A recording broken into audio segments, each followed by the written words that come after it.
You're good. You good?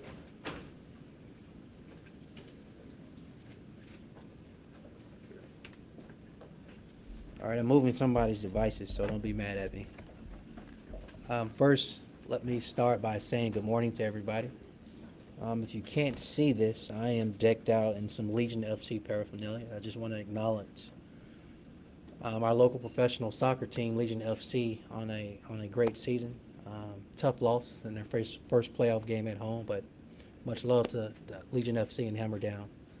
A couple things I want to share today, just in regards to our continued portfolio of making the necessary investments in our children and our youth. First, the City Council, on consent today, passed our continued effort in supporting mental health issues. And so, as you know, we gave another $1 million to our school system that will allow and afford the opportunity for a mental health officer or person to be in all of our schools, which is really important. Not only in lieu of the coronavirus over the last 2 years, but what it actually exposed and those type of wraparound services and gaps. And so grateful to the City Council for that. We look forward to our continued partnership with Birmingham City Schools in that effort of addressing mental health services. The other thing I want to talk about is the Birmingham Talks. And so I am flanked by two people who have a high passion in our youth. But I want to kind of share something before I go into more notes that are before me.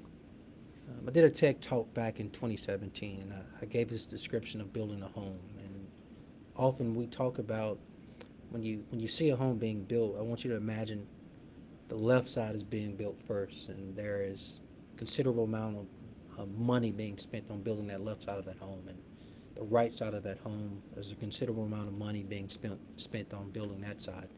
And the roof and ceiling, there's a considerable amount of resources being spent on building that portion of the home as well. That's what we do a lot in education, right?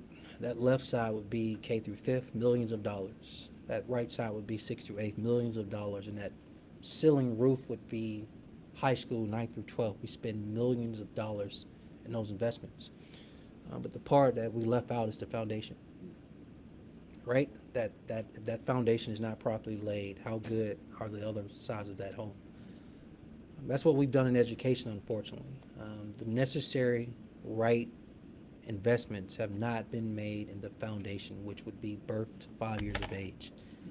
That's where Birmingham Talks comes in. Thanks to Bloomberg Philanthropy, they made an investment in the city of Birmingham quite some time ago. What was it? 3 years ago? Mm-hmm. And now it's the city of Birmingham's time to step up. And so in this fiscal year, I'm glad to say that this council again today through unanimous vote approve $1 million to go towards the continued investments in early childhood, in the early years and foundational years of our children, so that when they actually get to school, at a minimum, they'll be at grade level. This gives us an additional tool to expand those services that Birmingham Talks has already been putting in on the ground and expanding services to additional families, additional children. So with that, what I want to do is let our friend, our executive director of Birmingham Talks, Ms. Ruth Ann, speak, and then I'll let Galvin Billups, who's over the Division of Youth Services, share a few words as well. Thank you so much, Mayor Woodfin. We're so appreciative of the partnership with the city, with DYS, with the council that's made today possible. Our deepest belief at Birmingham Talks is that children in Birmingham deserve the very best from the very beginning. And we are so excited to work with the city to offer high quality early learning services across all 9 city council districts in all 99 neighborhoods. And we do this because we really believe that Birmingham, Alabama could be the best place in the country to raise a child under 5. And to make our city that place, we have to invest in children. So we're excited to work with caregivers. The real heroes of today, as much as I appreciate everyone in this room, are the people who take care of our children in our city day in and day out. They're changing diapers right now, and they're feeding people Honey Nut Cheerios, and they're reading books, and they're having these back and forth conversations that are laying the foundation for our city's future. So we are incredibly grateful for this investment that's going to allow us to triple the number of caregivers that we serve over the next 3 years. And with that, I'll hand it over to my friend Calvin. This is a great day for the city of Birmingham and for the families that will be recipients of these services. We are so grateful. Thank you to Mayor Whitfield for his tireless commitment for supporting young people, for the vision and the commitment to prioritize young people in the investment, such a historic investment of $1 million. This, as he said before, undergirds the commitment that the city has and has been doing for a while in terms of supporting youth and families in the work. You've seen it in Birmingham Promise, you've seen it in Page Pals, you've seen it in financial literacy and the other investments that the city's made. More importantly today, it's about our 0 to 5 community and the young people that will be recipients of this award. For the Department of Youth Services, it allows us to expand our reach into the 99 neighborhoods through the partnership with Birmingham Talks.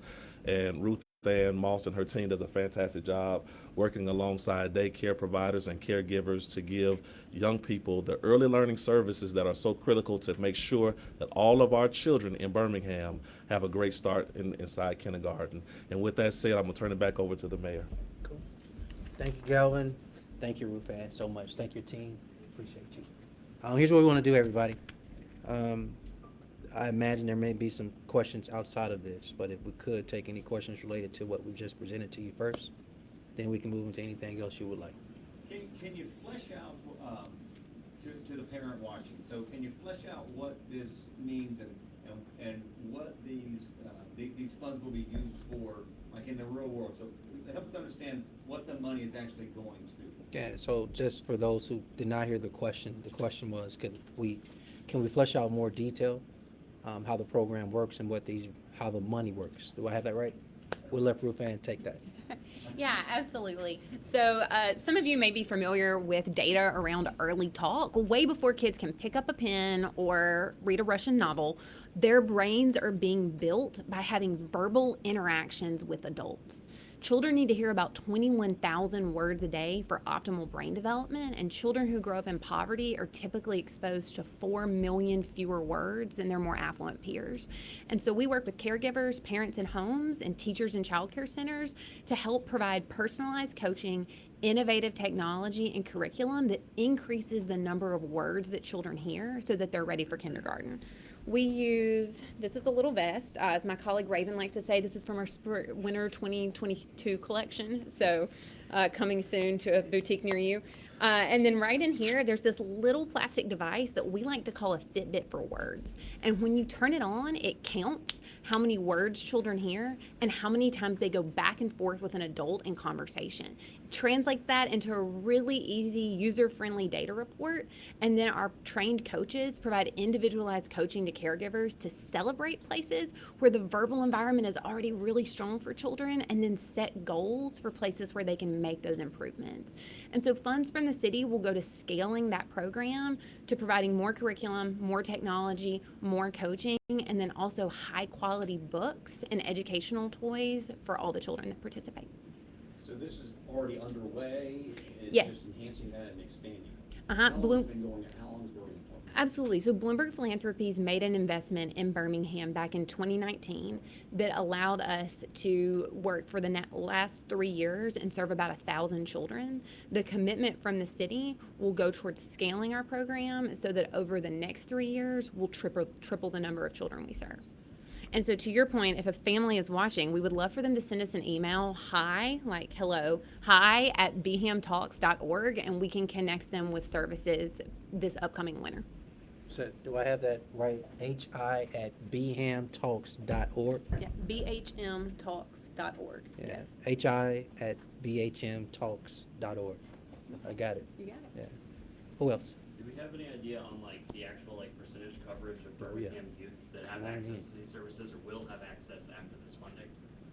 Yeah, so it's a little tricky because we're working within the 0 to 5 number, so children continue to age. But as we continue to scale over the next 3 years, by 2025, approximately 25% of children who start school in Birmingham City Schools will have participated in one of these programs. We know that that is a significant impact on kindergarten readiness. A similar program in Huntsville found that children who participated in the program were 3 times more likely to read proficiently when they got to kindergarten than children who hadn't.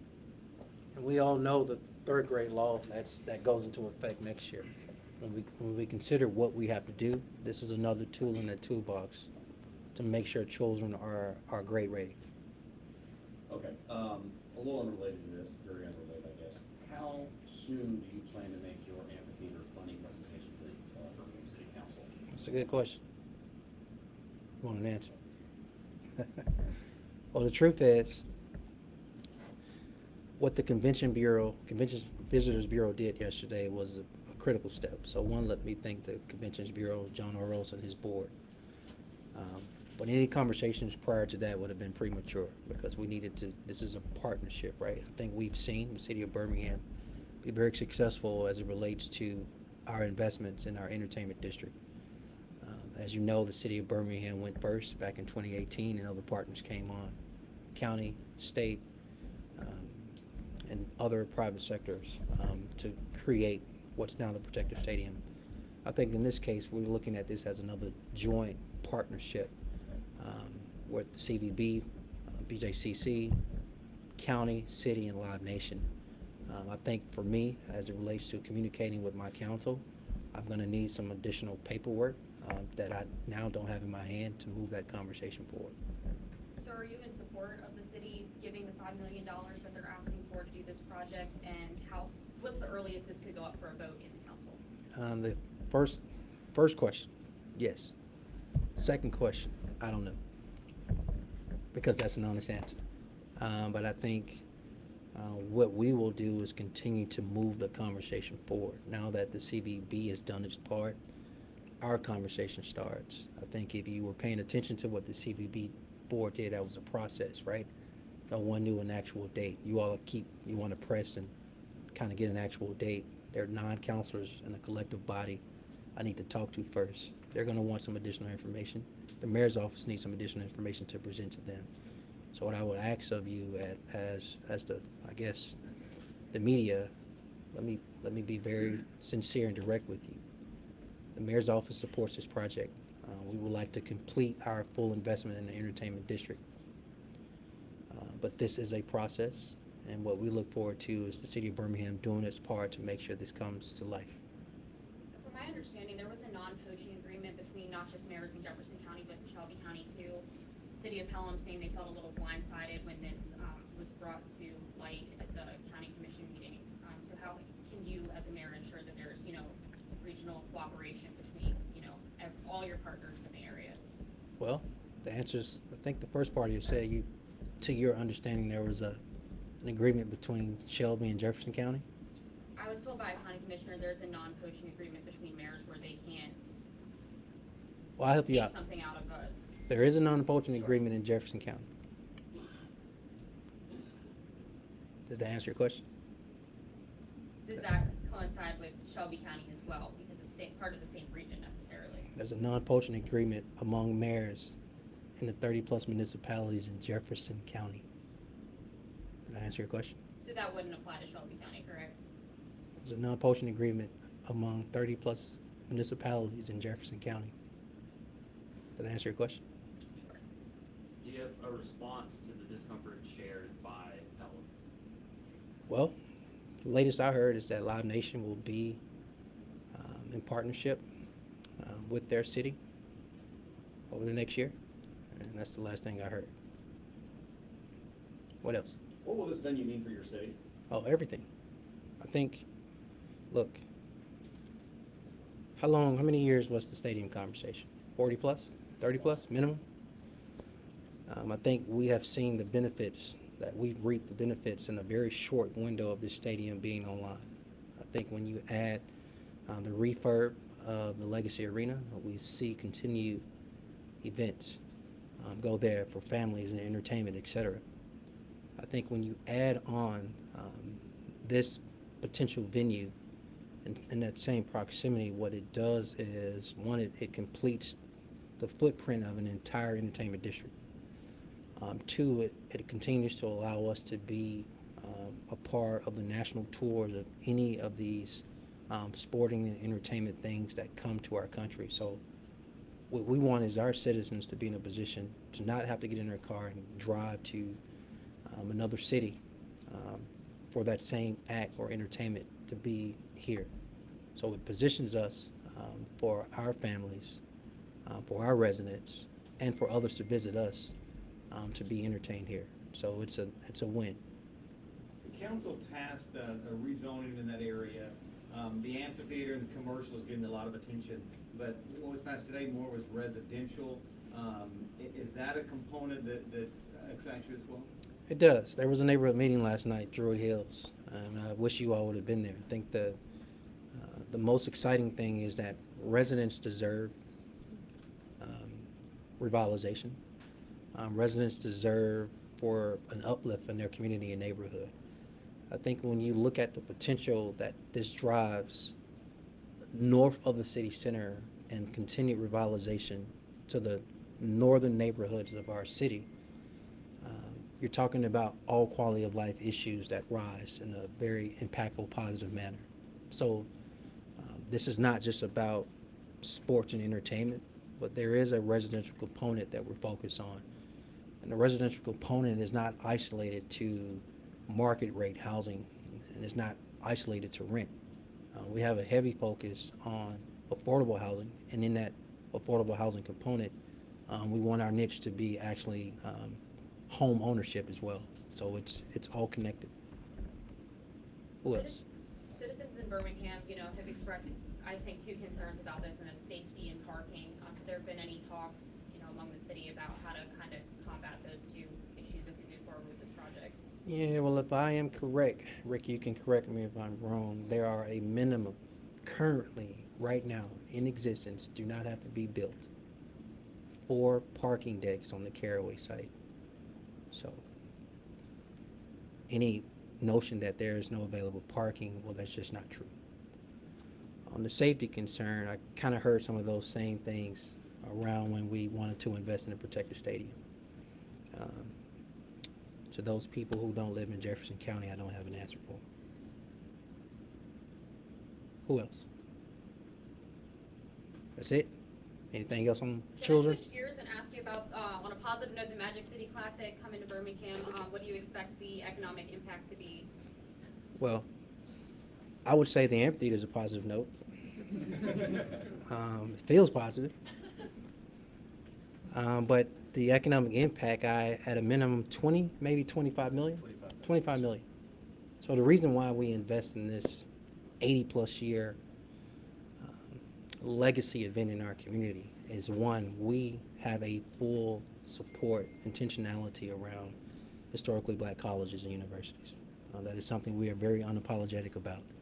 These are 2-storied institutions, 2 state institutions that were founded post-Civil War, where we send a considerable amount of our children today in 2022 who are high school graduates from our 7 high schools feed into these 2 institutions. And so there's a personal feel there.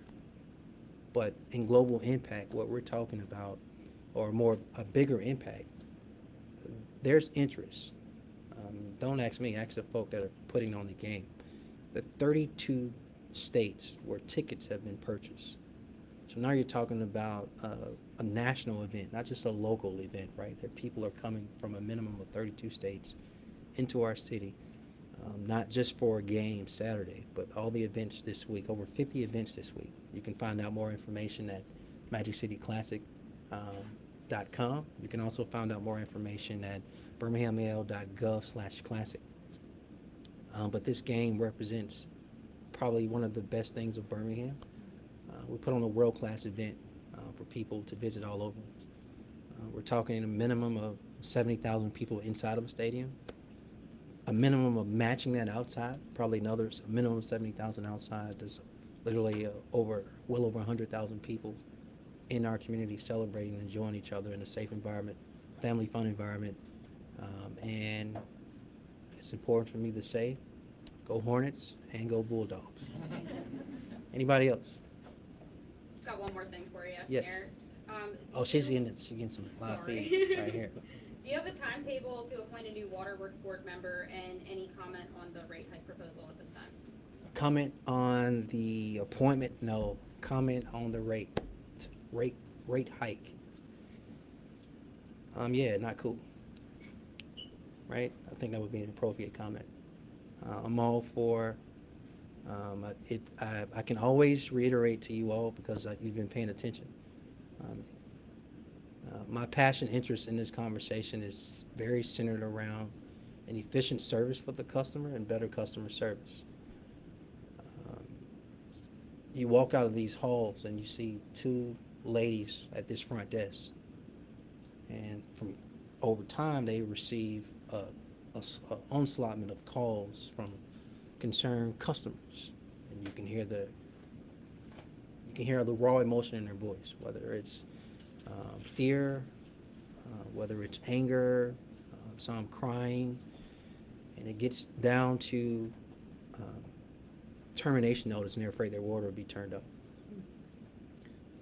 And so that bothers me in a very bad way, and that's why I use my platform to speak out against any of those issues related over there. Related to a rate hike,